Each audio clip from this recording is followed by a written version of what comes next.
Hindi yan sa ako ibasa. Taas diyan hapon, kumusta mo na tanin niya, kumusta mo tanan.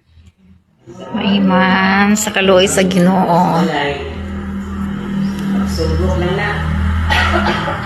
Hindi ko man ka, pero siguro, muha ang pagsubok, wala na ta diri sa yuta.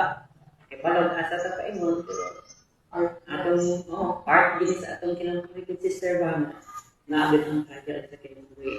Nya di mo kita makanong ng bata, mo nang maabot ang senior, gikan sa bata, abot ako hangtod magkapamilya, hangtod makiguwang, hangtod ano po yung next generation ang sunod. No, ang we hope nga kitang tanan o kita karon sa atong panglawas no, atong pamilya. So diri ko gamay sa akong bansa. Sobrang mo ni akong problema kaya ta sobrang bitang taspon kaayo ang akong basahon. Okay mo sunod sa akong una-una. Mao ni ako ang problema. Pero kanang gamay lang gani nga mapalaw pa na ako siya ba.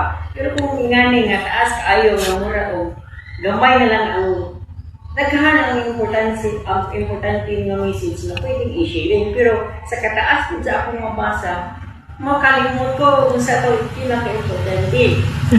Adili na lang ito sa mga panahon na sinyalis na maabotay na ito makakagahong.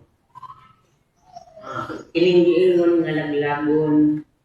Ultimo pala, pag-abot nila ang sa panahon kung maabot man ang ato nga panahon sa paghukom sa atong kinabuhi karon nga yukanon.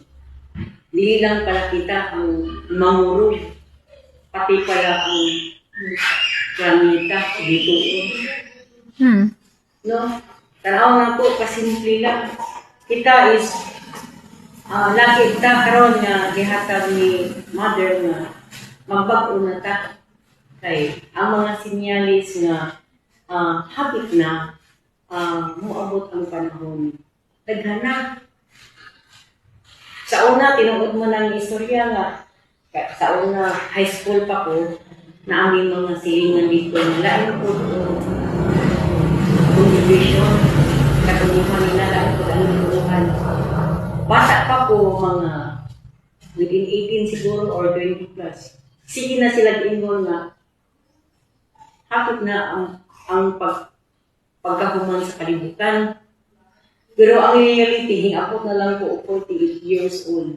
Mga paghihapon, maabot ba? Dati senaryo sa kwentuhan lang na ako lang di istorya. Kay ang